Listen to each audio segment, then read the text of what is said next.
So what I want to talk about right now is the knife, for like if I want to cut out the material on the car. Knife is really important because obviously you don't want to cut the car, and if you have the right knife, it just cuts better.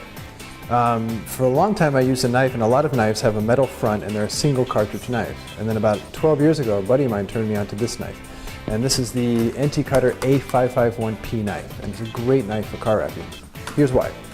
First and foremost, the top is plastic, so when I go to cut the material on the edges and stuff like that, it doesn't scratch the car or the material, which is great. Plus it's rounded, so it's really smooth on the car. So actually when I'm cutting, I'm actually pressing the knife onto the car, which keeps my blade from jumping and cutting the car or the film. And my other favorite thing about this knife is, normally with a single cartridge knife, you have one blade. And when that gets down low, you tend to push a dull knife. But when this knife, let's say when this blade gets small, you simply pull it out, click this back, and then you got a fresh blade. This holds 5 blades. And so for per car, I usually go through 2 to 3 blades per car, and that's what you should be doing. So this knife allows you to stay on the car without having to go back to your tool bag. Also, the blade that I use in here is a 30-degree blade. That's extremely important for car wrapping. Normally, a 45-degree blade comes with a knife. Switch to a 30-degree blade and it just cuts sharper. I'll show you.